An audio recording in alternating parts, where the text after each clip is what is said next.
Well, hey guys, welcome to another edition of Off the Mat with John Creamer and Mike Vecht. So today we have a question actually sent in from a friend of Jonathan to the group. Do you want to go ahead and read the question? I'll Cool. take it from here. So a friend of mine reached out to me on Facebook. I haven't seen her in a number of years, and she found me, and I'm glad she did. So her question is, hey John, it's so good to find you on Facebook after all these years.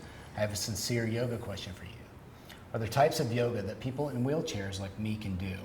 Obviously I can't stand on my head or whatever, but I've been thinking about trying some sort of yoga or even meditation, although I've never been able to focus my mind enough for meditation. The reason I'm asking is because I've been dealing with what I now have concluded is a form of post-traumatic stress or something like it, stemming from my dad's death last year. I'm definitely not interested, capital N-O-T, she is not interested in taking drugs for it, so I thought maybe yoga might help. I've seen you post about how you don't ever stress over things anymore, and you've attributed a lot of that to yoga, so I thought you would be the ideal person to ask. Any thoughts? And this is Susan in Palm Harbor, and I actually went to college with Susan, and she's a good friend of mine. A little background on Susan, she is wheelchair bound, and that is a permanent condition for her. She has a bone disorder, and just to get to the point, physical yoga, the asana practice is not going to be anywhere in her realm at all. So knowing that, what I do want to say, prefaces, is Susan's a very bright person. She is extremely strong-minded, extremely intelligent. So I'm excited to help this person because I just love what she's about. She's very inspiring. So I just want to say that. And she knows that I speak from the heart when I say that. So are there types of yoga that people like me in wheelchairs can do? Well, yes, it's obviously not going to be the physical practice, but you can breathe. You can focus your mind for meditation, and you can create the conditions that allow you to become in a more meditated state. You can do all of that from your wheelchair. No, you're not going to be doing any sun salutations, but you can breathe, and that's where it all begins. That's where the yoga practice really begins. There are a lot of questions and a lot of nuggets in this. Yeah. In this whole piece. So, I think the first thing you have to understand is understanding what yoga actually is, right? Yes. Because I mean, you can see that there might even be some misunderstanding in the way that the question is even posed, right, as not having that understanding. So what I like to do first and foremost is just kind of lay it all out there and understand that yoga is just a form of meditation, right? So when you talk about I'm trying this or that, well, if you're trying yoga, you're trying meditation. I mean, if you're actually practicing yoga, then you're getting into meditation. So there's no movement actually involved to practice yoga. That's what we need to, right? So, I mean, yes, it doesn't have to be. No, it doesn't have to be, right? Yeah, no, there can be super physical practices. It could be a seated meditation. Second piece to this, as you start to get into the idea of I've never been able to focus my mind enough for meditation, is understanding that meditation is more about allowing things to happen than it is forcing things to happen. In other words, the idea of trying to focus my mind always leads me to my favorite quote from Krishna Das when I went to see Krishna Das speak. And he says that you can't think yourself out of a prison made of thought. Correct. So if the idea is that I'm going to focus harder or I'm going to push these thoughts out, or you're just playing ping pong in your head. In meditation, what we're trying to do is bring our focus to something else, for example, the breath, where then we can then allow the mind over time to relax, and increase our focus. Yeah, I mean, I kind of view there's kind of no effort in meditation. Meditation is creating the conditions that allow meditation or absorption to happen. And if you're trying, you're other, you're external. If you are allowing, you become internal. And it's meditation is being with what is and the reality of the situation. So maybe instead of trying to go other, go inward and learn through the breath and focus, the focus that does come with allowing what is really happening with the next part of the question, which is you're concluding that you're dealing with a form of post-traumatic stress as a result of your father's death last year. I also want to say I'm sorry about having lost your father. If you just lost your father last year, chances are you're still grieving that loss. Be careful about assuming that you're supposed to be in a certain place based on what society demands of us, right? And that's kind of what I'm gathering when you start to get into, all right, I'm dealing with post-traumatic stress as a result of a death that I experienced last year, means that you're kind of looking at yourself as having a condition rather than just dealing with the fact that you lost someone who was an extremely important person in your life, was your father. Be careful about self-diagnosing chronic conditions. However, let me say this, if that's where you're at and you're feeling like you're just stuck, yes, yoga and meditation can absolutely be a helpful part of this process, but I might even encourage you to, find a psychologist and go talk to a professional who helps people deal with these conditions, and start with this is what I've got going on, get an actual diagnosis. You may or may not have some form of post-traumatic stress, and you may just, like I said, be still dealing with grief. Yes, yoga can help with all of that. So in terms of the statement about not interested in taking drugs for what you have going on, may not be necessary. You're absolutely right. But get the right people around you. Don't just start reaching for diagnoses on the internet of I'm feeling bad, so now I'm depressed, or I'm get a baseline. Get a baseline. Get a baseline for where you're at, and that often includes talking to someone else, like Mike just suggested, a psychologist. Get a baseline. Find out what the actual diagnosis is, and then use that to make an informed decision on what you may or may not need. I mean, I love to meditate. I love meditation. I love that whole process of breathing deeply and becoming absorbed and going through and into what I'm confronting rather than avoiding it. That being said, that may not be what you're ready for just yet. I mean, that is a process that can take years. I'm not going to say to not explore that, but I'm going to say find out where you're at first through the help of a professional, and then make your informed decisions based on your research from that. And knowing you like I do, Susan, I'm pretty sure you're going to do that. I've already begun that process. Well, and you can find, there are plenty of therapists out there that will incorporate all of this into your therapy. Do research, ask what they, ask if yoga and meditation are things that they incorporate into their practice. And you may find someone that can use all of this and help you incorporate into, your healing process. Safely, because meditation can open a lot of... Oh, yeah. It can open a Pandora's box, and you might not be ready. And I'm speaking to everybody now. You may not be ready for what you're going to find. So the best option is to prepare yourself through informed decisions. And the last thing is just the statement about how you don't ever stress over things anymore. Wow. And that makes we spend a lot of time together. We both know we both stress about a lot of different things in life. But really, it's not about not stressing anymore. It's about having the tools to be able to deal with those stresses in probably a more positive manner than we ever have in our lives before. I think that's what it's about. Well, right. I mean, it's not that I don't stress, because I do. Believe me, I do a lot. Actually, I'm just prone to that, to stressing over small inconsequential things. But what I've learned through my meditation practice is I can begin to relate differently to the thoughts that I have. In yoga practice and meditation practice, we have it's called many things, but I call it objective witness or witness conscious. And it's this part of you can begin to develop that is other. And I always do this when I talk about that, because as if I feel like I'm hovering behind myself, watching things that are happening to myself, and understanding that I have the option whether to internalize that or not internalize that. And through the practice, you develop a buffer.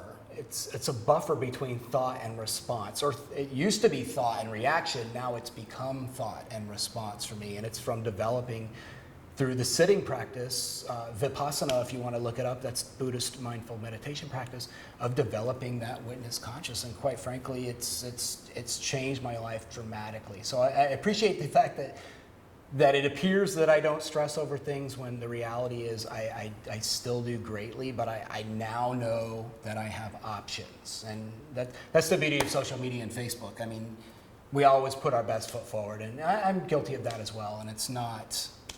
Yeah, I'm glad it appears that way, but that's not always the case. Yeah, no, I think to take everything that Jonathan said is that, you know, your meditation practice can teach you how to better respond to situations rather than just react to them.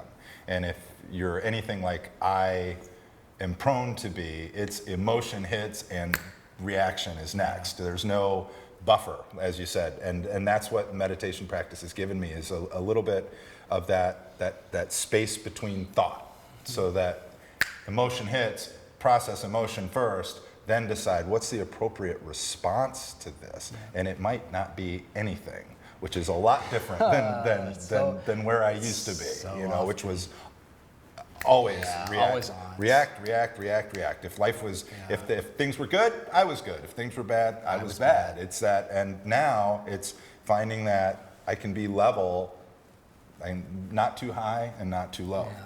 It's developing equanimity as a skill set. Yep. It's adding equanimity to your toolbox. And in this society, and as rapid and as things are in this day and age, that's lost in the shuffle.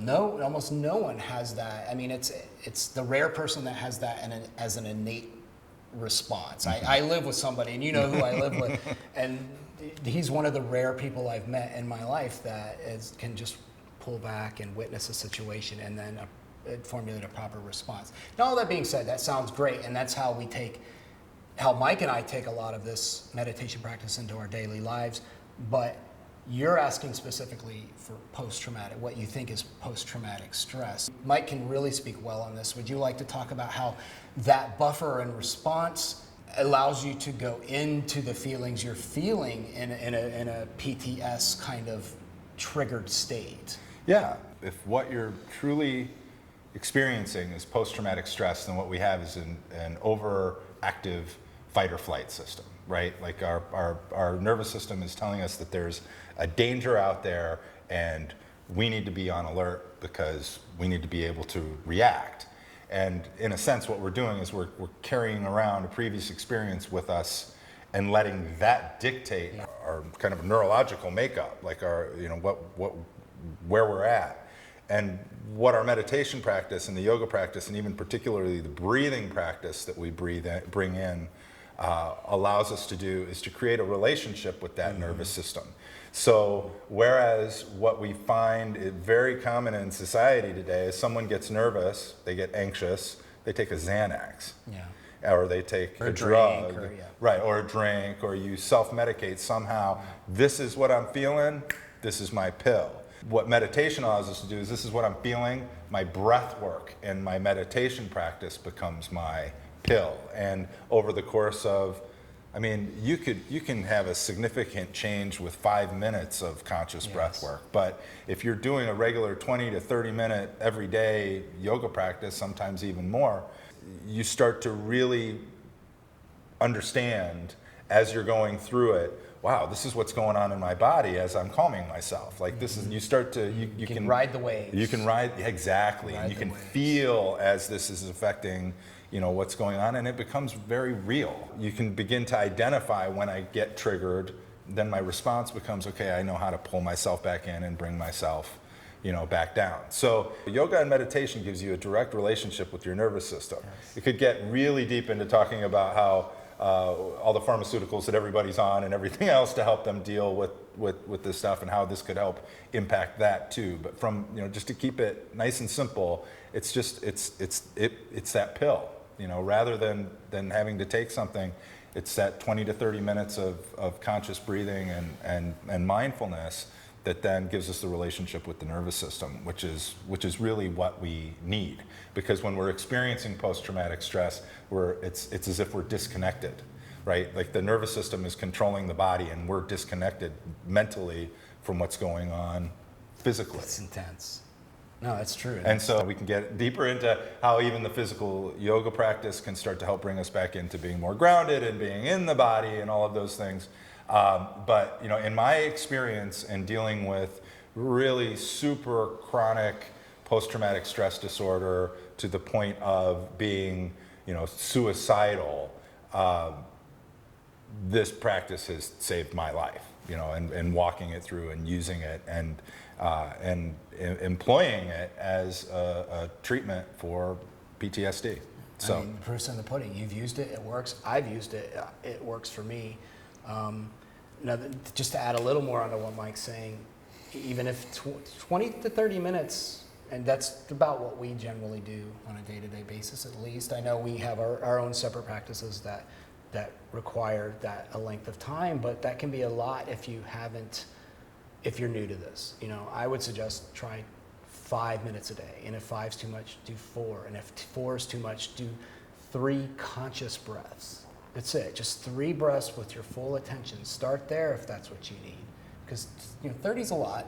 Not denigrating what Mike's saying by any means. Yeah, no. We know if we could sit all day, we would, and it's not always the case for most people. What I see most people's challenges are they sit, close your eyes, and I can't quiet my mind, so I can't do it, and I need to quit. When that's your practice, that discomfort that you feel. Yes. That's when the practice starts. That's when it starts. The eyes fluttering. Maybe you can't keep your eyes closed. I'm for no a good while. at this. I'm no good at this. The self-defeating behavior, thoughts that come through, and I just need to quit, and it doesn't work for me. This isn't for me. Well, it's not one of those things that you just come to and you sit down and all of a sudden, boom, I just feel differently. It's work. It's work to sit and be still when things aren't all that comfortable. Yeah. But what you'll find is that if you just sit and allow it to happen, it will happen.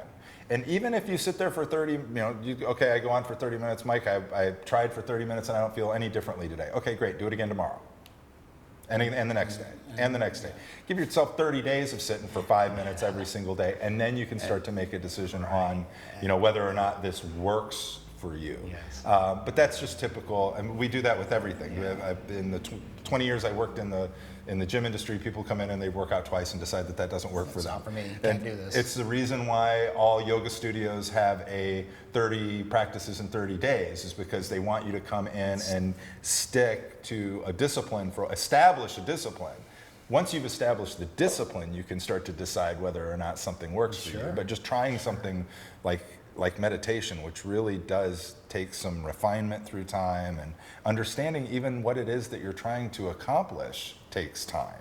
So anyway, there are lots of nuggets in that question. So thank you so much for submitting the question, guys. Thank you so much for taking the time to hear what we have to say. And Susan, if you know how to get a hold of me, so if you want to have lunch, it's been too long since I've seen you, and I would greatly appreciate seeing you. You're an awesome person. I love you, sweetheart. So, we good? Yep. Think we're good with that? Yep. You can find us at yogaformen.com and on Facebook at facebook.com/yogaformen. And we have a Facebook group, facebook.com/groups/yogaformen. Post your questions there, and we'll do our best to get to them. Thank you, Mike, for your wonderful experience and input. Thank you, Susan, for submitting your question, and thank all of you for being with us today. We'll see you again soon.